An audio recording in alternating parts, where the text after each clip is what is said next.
Hello दोस्तों, कैसे आप सब। तो हम लोग जो है भारत का इतिहास पढ़ रहे हैं। भारत का इतिहास में 39 क्लास हो चुका है। ठीक है, आज हम लोग 40वां क्लास करेंगे। अगर वीडियो नहीं देखे हैं तो जाकर क्या करिएगा कि देख लीजिएगा। पूरा जो है लेक्चर जो है इंडियन हिस्ट्री के नाम से क्या है कि इसका प्लेलिस्ट बना हुआ है। और साथ ही साथ अगर इसका पीडीएफ चाहिए तो क्या करना है कि टेलीग्राम का लिंक दिया होता है डिस्क्रिप्शन में वीडियो का, वहां से आप टेलीग्राम ज्वाइन कर लीजिएगा और सारा के सारा टेलीग्राम से क्या करिएगा कि पीडीएफ डाउनलोड कर लीजिएगा। ठीक है, हम लोग पिछले क्लास में मुगल काल को शुरू कर दिए हैं। मुगल काल बहुत ज़्यादा एग्जाम के पर्पज से इंपॉर्टेंट होता है।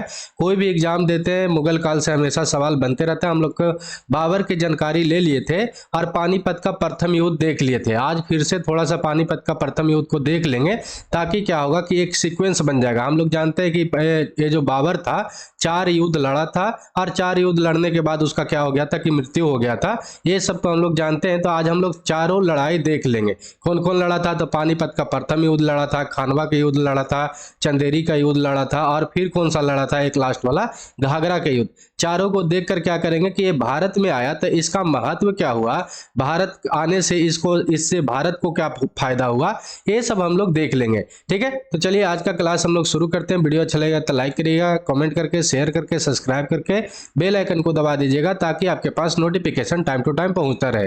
ठीक, 18 क्लास मध्यकालीन भारत का इतिहास हो चुका है। प्राचीन भारत का इतिहास सारा हम लोग खत्म कर चुके हैं। आज हम लोग क्या करेंगे कि पानीपत का प्रथम युद्ध और जितना भी लड़ाई लड़ा था बाबर, उसको हम लोग देख लेंगे। ठीक है, तो पानीपत का प्रथम युद्ध हम लोग पिछले क्लास में भी देखे हैं और साथ ही साथ इस बार फिर से रिवीजन कर लेते हैं। तो पानीपत का प्रथम जो लड़ाई हुआ था कब हुआ था, सबसे पहला तो ये सवाल बनता है। तो आपको याद रखना है कि 1526 ईस्वी में हुआ था। ये भारत का लड़ाई में एक निर्णायक लड़ाई माना जाता है। और ये किसके किसके बीच में लड़ाई हुआ था, तो आपको याद रखना है कि बाबर के बीच और साथ ही साथ इब्राहिम लोदी के बीच में लड़ा गया था। अरे पानीपत है कहां पे, तो अभी हरियाणा में पड़ता है। ये भी बात आपको ध्यान में रखना है। इसने क्या किया था कि लोदी के जो शक्ति था, पहले हम लोग जानते हैं कि इब्राहिम लोदी और साथ ही साथ जितना भी दिल्ली सल्तनत का जो शक्ति था लोदी वंश का, उसको क्या कर दिया कि एक कमर तोड़ दिया और दिल्ली और आगरा तक का ये पूरा जो नियंत्रण था कौन ले लिया, तो बाबर ले लिया अपने हाथ में। ये बात आपको ध्यान में रखना है। ठीक है, इब्राहिम लोदी को आगरा में जो संग्रहित उसका समृद्ध खजाना था इब्राहिम लोदी का, उस पर भी कब्जा हो गया। किसका, तो बाबर का। और इससे क्या हो गया कि बाबर मजबूत हो गया। ये बात आपको ध्यान में रखना है। ठीक है, इस युद्ध के बारे में जब हम लोग देखते हैं तो बाबर जो था, बाबर के पास सैनिक बहुत कम था, इब्राहिम लोदी के पास सैनिक बहुत ज्यादा था। फिर भी ये हार गया था इब्राहिम लोदी। कारण इसका ये था कि जो बाबर के पास सेना जो था एक कुशल नीति के तहत लड़ा था। ठीक है, हम लोग जानते हैं कि अगर बिना कोई निर्णय का, बिना कोई कुशल नीति का कोई भी युद्ध लड़िएगा तो वो युद्ध चाहे आपका जितना भी अच्छा हो, चाहे आप जितना अच्छा मजबूत अति सेना रखे रहे, वो युद्ध आपको हारना निश्चित हो जाता है। इसलिए बोला जाता है कि बाबर के पास बहुत कम सेना था, 12,000 मात्र सैनिक था और इसके पास 1 लाख सेना था और 1,000 हाथी भी शामिल था इब्राहिम लोदी के पास। फिर भी ये क्या था कि बाबर से हार गया था। कारण क्या था, तो ये जो है बाबर के पास कुशल सैन्य रणनीति था। ये बात आपको ध्यान में रखना है। साथ ही साथ आप ध्यान से आप देखें तो इसमें क्या है कि बाबर जो था 12,000 सैनिक लेकर आया था और सिंधु नदी को पार किया था। उतना दूर से कोई लड़कर, मतलब चलकर और लड़कर आए और फिर भी यहाँ जीत जाए, ये बहुत बड़ा बात होता है। बाबर जो युद्ध में ये बात हमेशा पूछते रहता है कि बाबर जो था इब्राहिम लोदी से जब लड़ा था पानीपत के प्रथम युद्ध में, तब कौन सा पद्धति का इस्तेमाल किया था। तो आपको याद रखना कि ओटोमन, जिसको रूमी पद्धति भी बोलते हैं, इस पद्धति में होता क्या है, तो जो भी मतलब जिससे लड़ा जाता है उसको 2 तरफ से घेरा जाता है और बीच में उसको रखा जाता है जिससे लड़ना होता है, और दोनों तरफ से घेर कर उसको क्या किया जाता है, हराया जाता है। तो इसी पद्धति को क्या किया था कि बाबर यूज किया था और यूज करके इब्राहिम लोदी को परास्त कर दिया था। तो ये बात आपको ध्यान में रखना है। इसमें अगर डिटेल से कुछ देखें तो आपको ध्यान में आएगा कि केंद्र से जो था बाबर की ओर से उनकी जो घुड़सवार सेना विशेषज्ञ तुर्क बंदूककारी था और साथ ही साथ उस्ताद अली और मुस्तफा के नेतृत्व में तीरों और बंदूककारियों के साथ हमला हुआ केंद्र से। और जबकि खाइयों और बैरिकेड था, उसने क्या किया, जो दुश्मन के मार्च का मतलब क्या होता है, जो भीड़ था उसके खिलाफ क्या किया कि पर्याप्त सुरक्षा प्राप्त किया। एक तो भीड़ से ये सब बचा दिया और केंद्र में ये सब क्या किया कि उस सब को, मतलब जो इब्राहिम लोदी था उस पर क्या किया कि अटैक किया और बाहर से कोई भी सेना को आने से रोक दिया तो क्या हो गया कि बीच वाला सेना सारा कमजोर हो गया। और ये जो सैन्य रणनीति था उससे क्या हुआ था कि बाबर जीत गया था। तो ये बात आपको ध्यान में रखना है। पानीपत की लड़ाई में विजय होने के बाद जो था बाबर खुद को हिंदुस्तान का सम्राट घोषित कर दिया, ये बात आपको ध्यान में रखना है। और पानीपत के युद्ध के बाद क्या हुआ कि अनेक कठिनाइयों का सामना करना पड़ा, किसको? बाबर को। लेकिन उसके जो सरदार और सेनापति चाहता था कि भारत में लंबे समय तक नहीं रहना है, यहाँ से लड़ाई लड़े हैं और लड़ाई लड़ने के बाद अपना जो मध्य एशिया से जो आया था ये फिर से वहां लौटना चाहता था। और साथ ही साथ इसका जो सेनापति और सरदार था इसलिए भी यहाँ नहीं रहना चाहता था क्योंकि ये जो था भारत जो था गर्म जलवायु वाला देश था, अरे जहां से आया था वहां ठंडा जलवायु वाला देश था, तो वो रहना भी नहीं चाहता था। लेकिन बाबर जो कहा कि बाबर का मन हुआ कि ये यहीं रहना है, और बाबर का रहने का ये फैसला सबसे बड़ा क्या हुआ कि राणा सांगा की शत्रुता का आमंत्रित दे दिया। राणा सांगा चाहता था कि यहाँ पर ये सिर्फ आए और लड़कर सिर्फ चला जाए, और जो पाठ जीता था, राजपाट जीता था इब्राहिम लोदी से, वो किसको दे दे? तो राणा सांगा को दे दे। इसलिए तो राणा सांगा इसको बुलाया था। लेकिन ऐसा नहीं हुआ। बाबर क्या कहा कि अब जो है लड़ाई जीते हैं तो अब हम यहीं रहेंगे। इससे प्रॉब्लम क्या हो गया कि राणा सांगा से शत्रुता हो गया। और उसके बाद जो हम लोग देखेंगे कि जो खानवा का युद्ध हुआ था राणा सांगा के बीच ही हुआ था। क्यों? क्योंकि ये भारत रहने के लिए बोल दिया था। इसलिए राणा सांगा का जो भी उम्मीद था कि ये बाबर जो है फिर से काबुल लौट जाएगा, लेकिन ये क्या कहा, बाबर क्या कहा कि ये जो है हम जो है यहीं पर रहेंगे। ठीक है, ये बात आपको ध्यान में रखना है। राणा सांगा का जो क्षेत्रीय महत्वाकांक्षा था कि ये सब तो जीतने के बाद हमको ही दे देगा, वो उसमें इसका क्या हो गया कि बड़ा झटका लग गया। और इस प्रकार दोनों के बीच के युद्ध का ये जो है युद्ध होना अनिवार्य हो गया। ये बात आपको ध्यान में रखना है। ठीक है, चलिए आगे हम लोग देखते हैं खानवा का युद्ध। खानवा का युद्ध बहुत ज्यादा इंपॉर्टेंट है और इससे सवाल हमेशा एग्जामिनर बनाते रहता है। ये जो है भीषण युद्ध बाबर और मेवाड़ का राजा किसके बीच हुआ था? तो राणा सांगा के बीच हुआ था। ये बात आपको ध्यान में रखना है।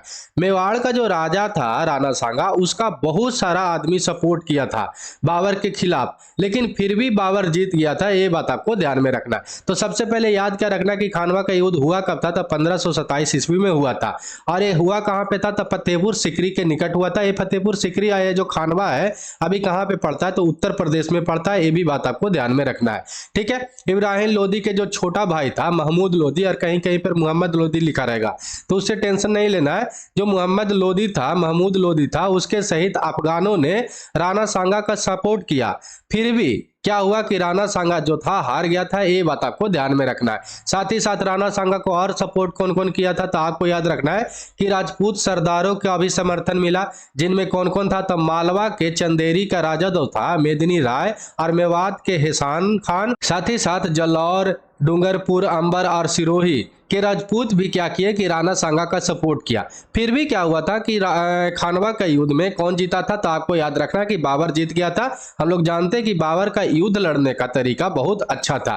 ठीक है, बाबर ने राणा सांगा के विरुद्ध जो युद्ध का घोषणा किया था, जिहाद घोषित कर दिया था। ये बात आपको ध्यान में रखना है। और इस तरह से क्या हुआ कि बाबर जो था जीत गया। और बाबर जो था राणा सांगा को हराने के बाद क्या किया था कि गाजी का उपाधि धारण किया था। ये भी बात आपको ध्यान में रखना है। और साथ ही साथ खानवा के लड़ाई से जीता, तो जीतने से क्या हुआ कि दिल्ली और आगरा का जो क्षेत्र था वो बाबर के हिस्से में क्या हो गया कि अब सुरक्षित हो गया।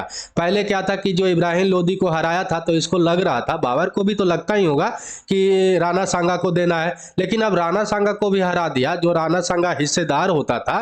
ठीक है, क्योंकि इब्राहिम लोदी के लड़ते समय तो वो सपोर्ट में ही था राणा सांगा। अब लड़ते समय जब इसको हरा दिया, राणा सांगा को भी हरा दिया, तो अब क्या हो गया कि जो आगरा और दिल्ली का जो क्षेत्र था पूरा तरह से क्या हो गया कि बाबर के लिए सुरक्षित हो गया। ये बात आपको ध्यान में रखना है। ठीक है, अब बाबर जो था खानवा के युद्ध जब जीता तो जीतने के बाद एक गाजी का उपाधि धारण किया था। तो ये बात आपको याद रखना है। ये बहुत बार क्वेश्चन पूछ चुका है कि बाबर गाजी का उपाधि कब धारण किया था।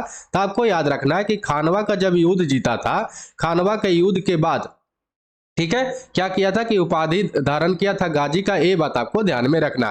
फिर उसके बाद क्या हुआ कि ग्वालियर, धौलापुर, आगरा के पूर्व में किलों की श्रृंखला पर कब्जा कर लिया कौन? बाबर, और कब्जा करके अपना मजबूत स्थिति कर लिया। तो ये बात आपको ध्यान में रखना है। ठीक है, जो हसन खान जो मेवात का राजा था वो जो सपोर्ट किया था किसका, राणा सांगा का, उसको भी क्या किया कि हरा कर अपने कब्जा में कर लिया अलवर को। तो ये बात आपको ध्यान में रखना है। अगला लड़ाई हम लोग देखते हैं चंदेरी का युद्ध। चंदेरी का युद्ध जो है कब हुआ था, सबसे पहले सवाल तो ये बनता है, तो 1528 ईस्वी में हुआ था।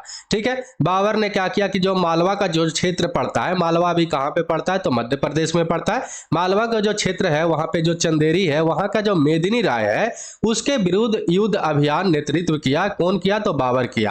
और बाबर इस युद्ध को भी क्या किया था कि जीत गया था।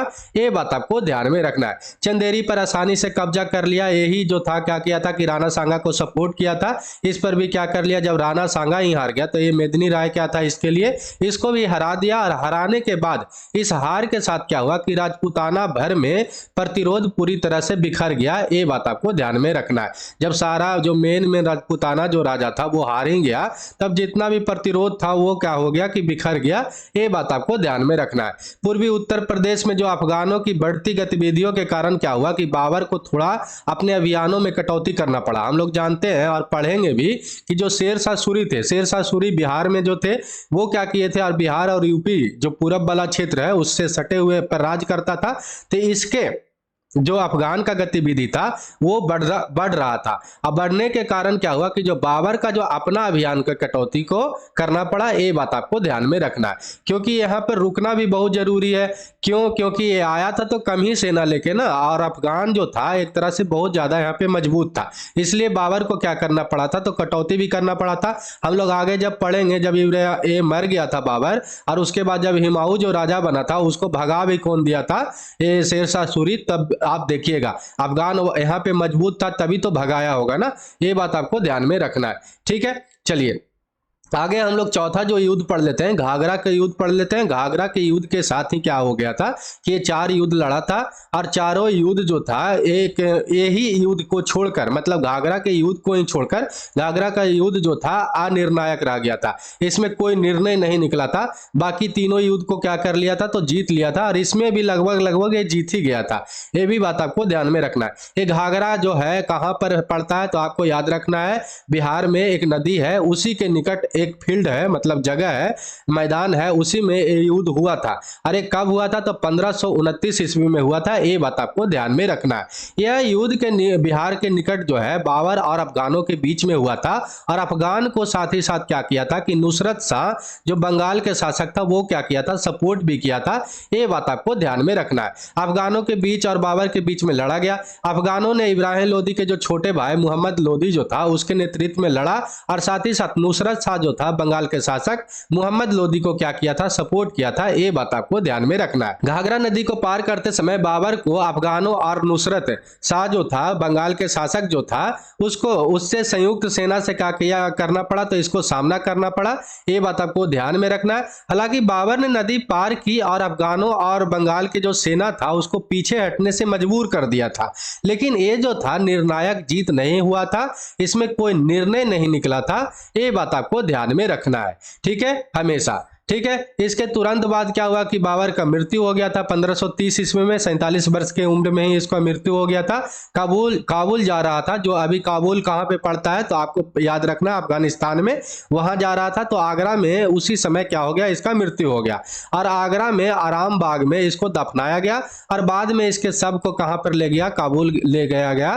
तो ये बात आपको ध्यान में रखना है। ठीक है, चलिए आगे हम लोग देख लेते हैं भारत में जब बाबर आया तो इसका महत्व क्या हुआ। हमेशा ये आपसे पूछ सकता है क्वेश्चन। ठीक है, बाबर के बारे में लिखें और बाबर का लड़ाई के बारे में लिखें, पॉइंट दे देगा, और लिखने के बाद लास्ट में क्या बोल देगा कि बाबर के भारत में आगमन का महत्व क्या था। ये बात आपसे पूछ सकता है। अभी के देख रेख के से नहीं चलना है, व्हाट्सएप यूनिवर्सिटी की तरह से। पहले एक बात आपको मन में बैठा लेना है कि डेमोक्रेसी नहीं था, और राजपाट जो था ऐसे ही चलता था।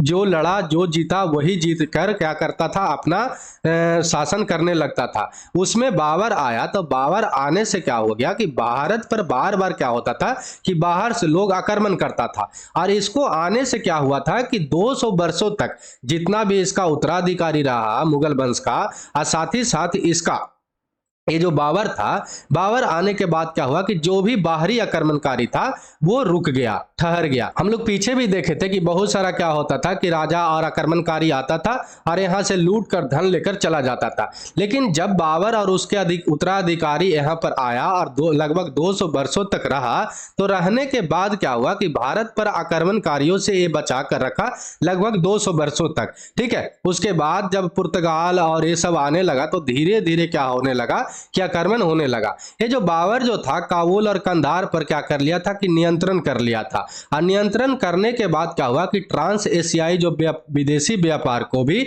मजबूत किया। और साथ ही साथ क्या हुआ कि क्योंकि ये जो दोनों शहर था पूरब में चीन और पश्चिम में भूमध्य सागरीय बंदरगाहों के लिए करावा के शुरुआत करता था, मतलब कि मिडिल पॉइंट का निर्माण करता था, उससे ये क्या किया तो बचाव भी किया। ये बात आपको ध्यान में रखना है। इस पॉइंट काबुल को देखिए और इस तरह से जो सिंधु से मतलब कि जो चाइना से लड़ाई मतलब कोई आता था आक्रमणकारी इधर से मंगोलिया के साइड से, उससे ये बचाव किया। और इधर जो मेडिटेरियन सी था उससे भी ये बचाव किया। और साथ ही साथ क्या हुआ कि इस साइड से जितना भी व्यापारी आया उससे संबंध बना के अपना जो था व्यापार को भी मजबूत किया। ये बात आपको ध्यान में रखना है। ये जो पीला वाला भाग है वो कौन ऐड किया था तो आपको याद रखना है 1605 ईस्वी तक अकबर इसको बढ़ाकर जितना भी पीला वाला क्षेत्र है उसको किया था।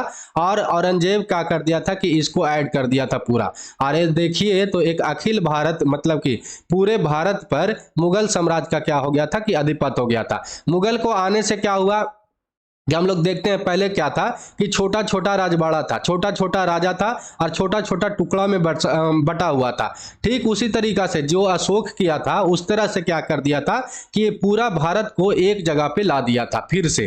ठीक है, तो ये भी बहुत अच्छा बात हुआ कि अखिल भारतीय साम्राज्य का स्थापना हो गया। एक तरह से फिर से पूरा भारत क्या हो गया कि एक हो गया था लगभग लगभग। ये बात आपको ध्यान में रखना है, हिंदू मुस्लिम नहीं सोचना है वहां पे। ठीक है, एग्जाम के पर्पज से देखना। और वहां पर अगर कोई हिंदू भी रहता तो यही करता। ठीक है, पहले हिंदू और मुस्लिम क्या होता था कि जो लड़ाई करता था वो मेनली जो लड़ाई करता था अपना राजपाट के लिए ही करता था। ये बात नहीं सोचना है कि हिंदू और मुस्लिम करके अपना क्या कर लेना है कि अपना पैर पे कुल्हाड़ी मार लेना है। ये बात आपको ध्यान में रखना है। एग्जाम के पर्पज से देखते हैं और सिर्फ जानकारी के पर्पज से देखना है इसको। ऐसा नहीं कि पहले वाला चीज बाबर आया यहाँ पे लड़ा जीत गया, तो पहले आया लड़ा जीत गया, उसके पास शक्ति था तब न जीत गया। ठीक है, ये बात आपको ध्यान में रखना है। बाबर द्वारा भारत में युद्ध की एक नई विद्या को भी मतलब प्रारंभ किया। ये क्या किया तो भारत में बारूद दिया, तो खाना भी तेजी से दिया और ये सब दिया तो क्या हुआ कि भारत भी और ज्यादा मजबूत होने लगा। भले यदि मुगल ही राज किया और मुगल राज करने लगा तो अखिल भारतीय साम्राज्य तो कम से कम बन गया। जो छोटा छोटा राज्य में टुकड़ों में बटा हुआ था उससे क्या हो गया कि एकजुट हो गया था।